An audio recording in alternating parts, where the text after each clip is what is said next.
What's up guys, Mike here from The Art of Guitar, today with a more practical approach to sweep picking. Sometimes when you hear about sweep arpeggios, you think about the crazy shredders doing maybe like prog metal type stuff. And there's a lot of awesome stuff that goes along with that. But I realize that some people are dissuaded from practicing sweep picking because they don't think they're ever going to use it.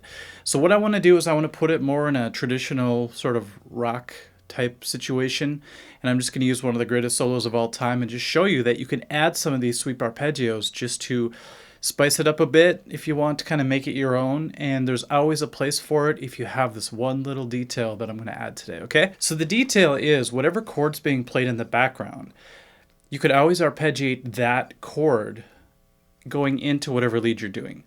So I'm going to use a sweep arpeggio in the place of where a rake usually is. You know, a rake is just basically where you make noise sounds by muting and then coming down to a note like this. Lots of effects today, by the way. Running it through my Kemper and just trying a few things out today, so it's going to be fun. Okay, so I'm not going to play the whole solo for the copyright reasons and all that crazy stuff going on, but what I want to do is just play the very end of this solo and show you how it could be very effective.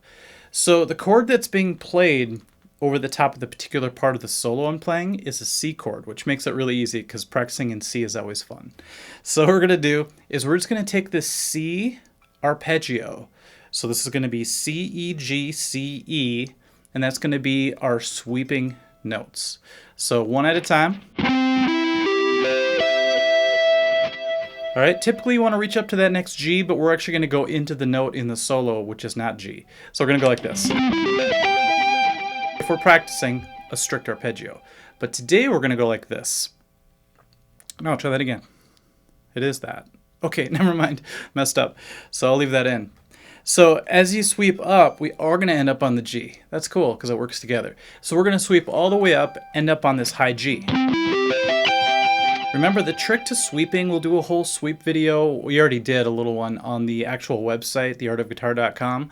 But I'm going to do a comprehensive sweep arpeggio lesson very soon because I've picked up a lot of cool details in the last few months. All right, so what we're going to do, if you just want to kind of teach it quickly, would be to play one note at a time. Be sure to lift up your fretting fingers as you go along to avoid notes kind of rubbing together.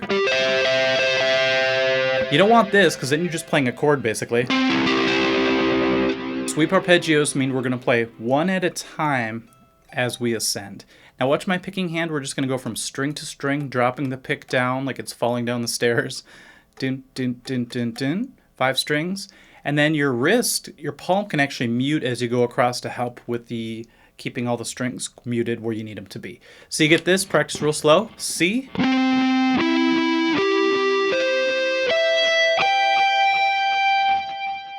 It's really a cool feeling once you clean that all up. You know, at first you might sound like this. You know, a lot of interference going on. But once you clean it up, you get those single note sweep arpeggios which sound great. Okay, so we're going to sweep up to the G and we're going to walk down a certain way. So let me put it into context and I'll do the arpeggio slow at first. Let's see, what part of the solo should we start on?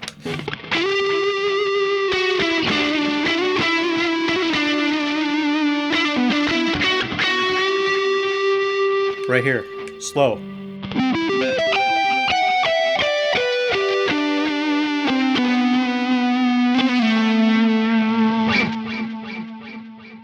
All right, sounds kind of scary with that delay.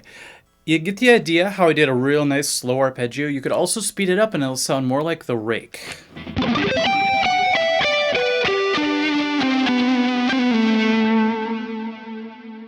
So it's really fun to try to throw it into your favorite solos that you might already play or one that you've already made up.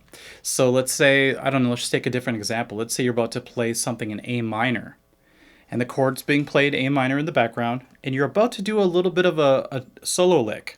And let's just pretend I'm just making this up on the spot, so bear with me. Let's say your solo note is E, which is part of the triad in A minor, A, C, E. You would get this. Okay, we're basing this off the first form. A lot of you guys will know that if you know the color system from the website. So we're building up to this minor first form, and we're going to end up on the E. So instead of just hitting the E, let's say, go like this instead.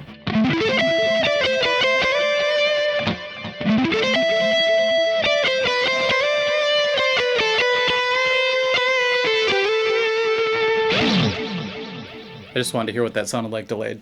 Okay, so you get the idea. You could put it into more practical use if you don't think of sweep arpeggios as this crazy thing that you're just doing constantly over double bass or something, double kick drum.